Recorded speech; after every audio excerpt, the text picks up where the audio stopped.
My sister is severely autistic. She requires attention almost 24/7 and cannot be left alone. She is nonverbal and cannot take care of herself at all. Despite the fact that she is only 12, she is extremely destructive and violent and destroys anything she gets her hands on. I hate her. That should be wrong to say, but it doesn't feel like it. I was only 6 years old when she was born, and since then I've never solely had my parents' attention. Even since I can remember, the world has revolved around her. I was moved out of my room into the basement at 7 because she needed to be in the room next to my parents. All of my toys as a child were destroyed by her, and my parents simply ignored me when I complained. Even when I was 14 and she destroyed a Mac my school gave me, I was in the wrong. Along with this, I am expected to take care of her and drop everything I do for her. I can never make plans with friend because my parents expect me to be there if they need me to take care of her. Even when I do somehow get time to myself, I am required to leave if they need me. If I do not, then I am punished. The recent example of this is when I went to see the new Spider-Man movie and was grounded because I turned my phone off in the theater. It seems as if I am nothing more than a slave to them, and anything involving her simply overshadows me. This last week I was chosen to give a speech at a school event. I was so excited, and my parents promised to be there, but they never showed and claimed it was because of my sister. Anytime anything like this happens for me, they are too busy with her. I've held this in for so long, and it finally spilled out today. While talking about colleges with my father, he joked that I should get a degree that pays well so when they're gone I can take care of my sister. I don't know why, but this caused me to break down. I cried and screamed about how it always about her. I'm nothing more than a caretaker to them, that they always make it about her, and that I'm expected to be her slave for the rest of my life. I've locked myself in my room since then, and my parents have not come to check on me. It's not her fault that she was born the way she is. My parents came to talk to me a while after my breakdown, but I was unable to bring myself to talk to them and only cried and asked them to leave. They have made arrangements with my grandfather for me to stay with him for the time being, and am getting ready to go to his house. My parents want to talk to me, but we have decided it's best I leave for now to have some space and time to collect myself. We will be sitting down and talking later this week about this issue. He's a fashion photographer, meaning he works alongside many beautiful women in his profession: stylists, hair and makeup artists, and of course, models. This is actually how we met. I modeled my way through college and he photographed me, after which we became friends and eventually started dating. We have been together now for almost 3 years. I've since stopped modeling, but he is still a photographer. Never once in our relationship has he given me any reason to question his fidelity. With the exception of me, he has never dated or even befriended any of the models he has photographed. That was until Rachel came into the picture. I've met Rachel. She seems like a fun chick, the type of girl who draws a lot of positive attention just by entering a room. She's beautiful, but her personality really shines through. She makes you feel like you're her best friend when you're talking to her. A very cool person through and through. That said, I'm not the only one who feels this way. My boyfriend also adores Rachel. The first time he photographed her, he stayed late at the studio and discussed ideas for their next shoot for nearly 3 hours. He was actually late for a night out with me because of it. But he's always had terrible time management, so I didn't think anything of it. The lateness has now become a steady, recurring factor in their shoots together. They hang out long after the stylists and makeup artists leave the studio. They also text a lot, and he's always smiling to himself and laughing when he reads the messages she sends him. At first he would show them to me and try to include me in on all the fun, without me asking. But he abruptly stopped doing that around 2 weeks ago. He tilts his phone away from me now when Rachel messages him. I'm not the jealous type, but if my BF had a history of doing this with the other models, I'd let it slide. The fact that he is only like this with Rachel, and me, I suppose, makes me wary of what might have transpired between them. Rachel herself has stopped talking to me. We used to communicate and have an easy, casual friendship via IG and Snapchat, but she pretty much ignores me now. Guilty conscience? I don't know. The real kicker is, my boyfriend now has a photo of Rachel as the wallpaper on his phone. He's apparently proud of the concept and the editing, and claims it has nothing to do with Rachel herself. Which is totally believable, but doesn't sit right with me. I told him that and he told me I was being irrational. Rachel is single, by the way. She and her BF broke up around 3 weeks ago. I really don't want to fall into the jealous GF trope, but what else am I to think? I don't want to make crazy demands and accuse my BF of cheating on me. Even emotionally, but he really does seem to be fond of this girl in a way that really hurts me. He has other female friends and he doesn't act that way with them. He's capable of being friendly with a girl without flirting or acting suspicious, but with Rachel it's different. He has slowly become very attached to her and I feel like I'm losing him. I have expressed this to him a couple of times, but he always tells me I have nothing to worry about and that he and Rachel are just kindred when it comes to photography. The long nights, constant texting, and phone wallpaper mean nothing. Oh, by the way, she's practically naked in the photo and it wasn't taken for any sort of publication, just for fun. Am I being irrational? Unreasonable? How would you feel in this situation? What would you do? Update.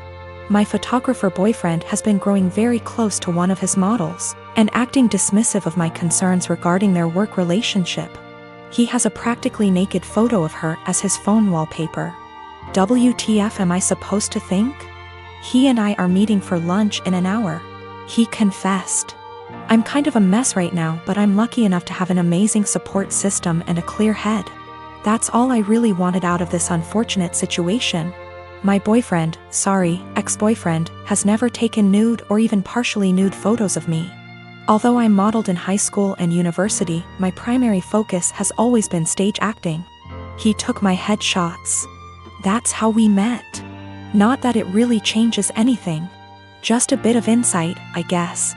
When we were younger and when the relationship was newer, I would accompany him to his shoots all the time. But my own career is very time-consuming nowadays. I know of multiple model/photographer relationships where they accompany each other to every shoot. And I've nothing against doing that, but I personally would rather just trust that my SO is on their best behavior. Obviously what happened here kind of squashes that, but I stand by it. If I have to be there in order to make sure my SO faithful, chances are they'll find other ways to cheat. Okay, now for the good stuff, or I guess, the bad stuff. I met him for lunch Friday afternoon. We went to our favorite sushi joint overlooking the ocean, and I ordered more than I could handle, stuffing my face while trying to decide how to broach the topic of Rachel, but most importantly, our relationship. I went into that meeting with a righteous, ass-kicking speech prepared, but I forgot every word of it almost immediately after we sat down.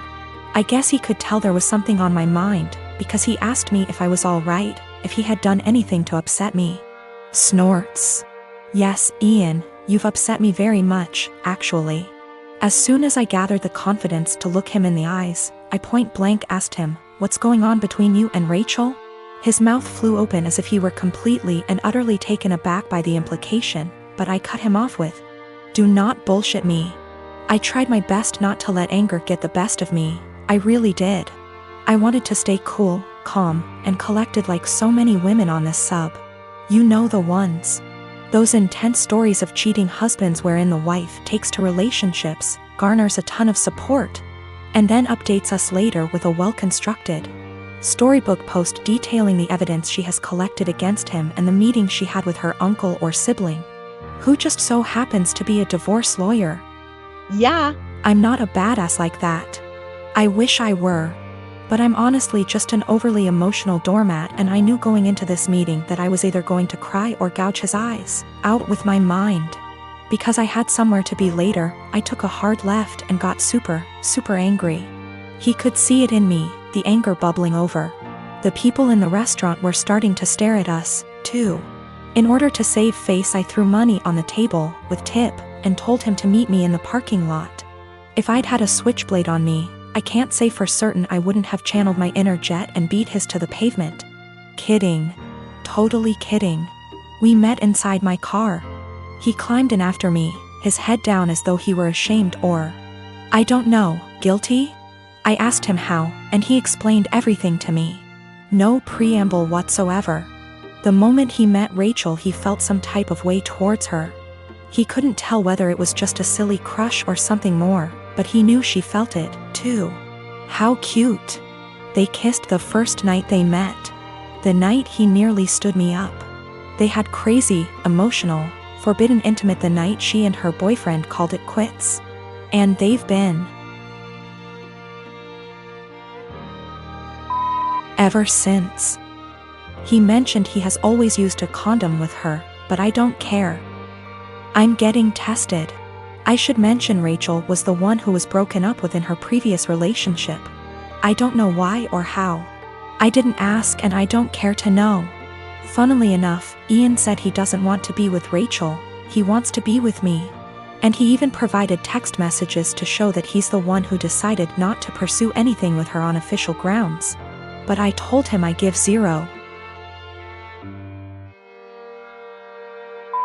about what he wants.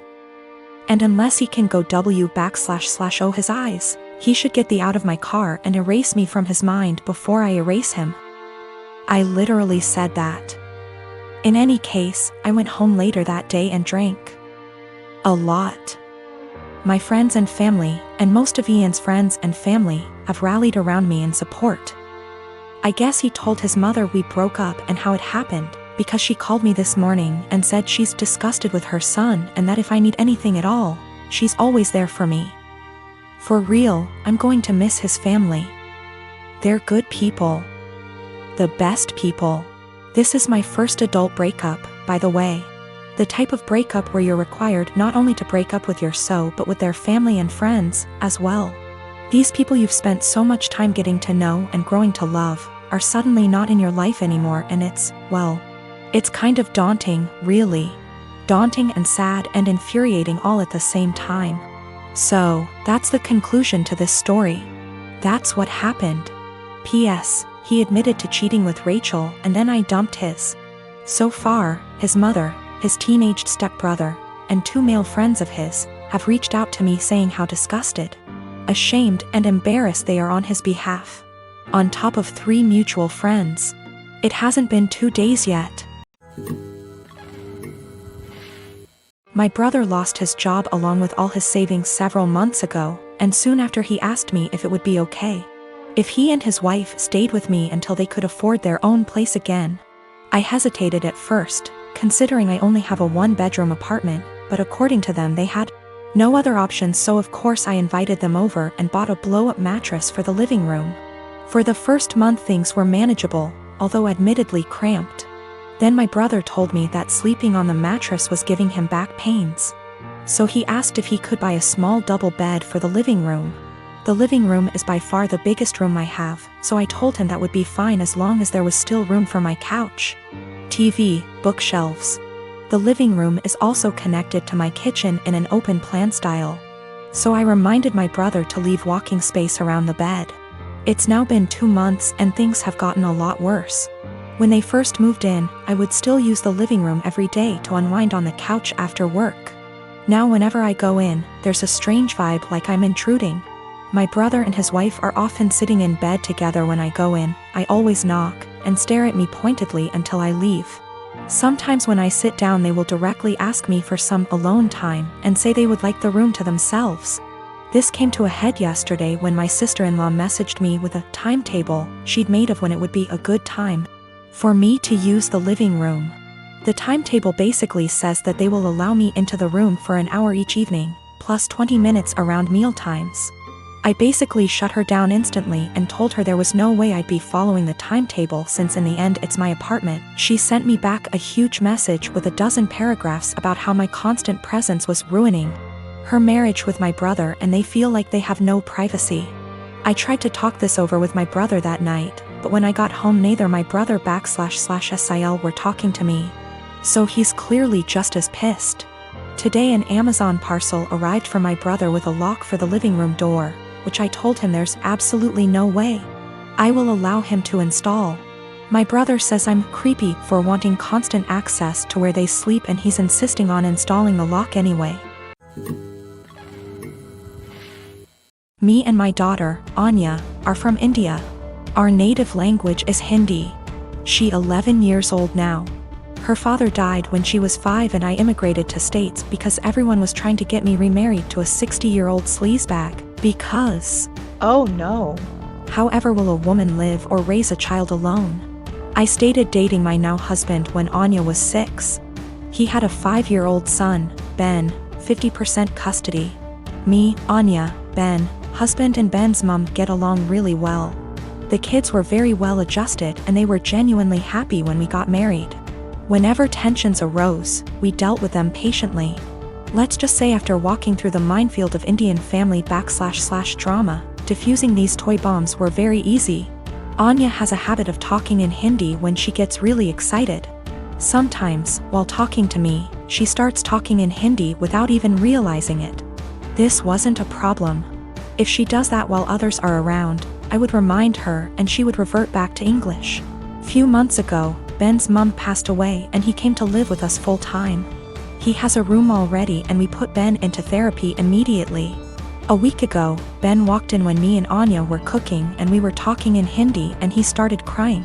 He told me he is feeling bad that he can't understand what we are saying. I hugged him and consoled him and assured him that we didn't do it to exclude him purposefully. And then Anya started crying and apologized. The whole thing was just heartbreaking. Since then, Anya has been making conscious efforts to talk only in English and I can tell that it puts Ben at ease. Yesterday, however, she was frustrated and started lamenting about school work in Hindi to me. Me and Anya were in the living room and Ben and husband were in the kitchen and they heard it. Later that night, my husband told me how he thinks we must start thinking about giving punishments whenever she speaks in Hindi unconsciously until Ben starts feeling better. I was horrified at this suggestion. I have never pulled the "she is my daughter, not yours" card. But this is the hill I am willing to die on and use that card if necessary. Whether he likes it or not, it's her first language. Expecting her to always converse in her second language, even when she is feeling some extreme emotions, is just cruel. Especially after she is genuinely making an effort to make Ben feel more comfortable. It's almost like punishing for her heritage or for her being Indian. Of course, this is a huge point of conflict between me and my husband. I think it's unfair to do this to Anya, even temporarily. He thinks me and Anya are unnecessarily making feel Ben bad while he is mourning his mother, while we can try and prevent it. Both of us are conflicted here.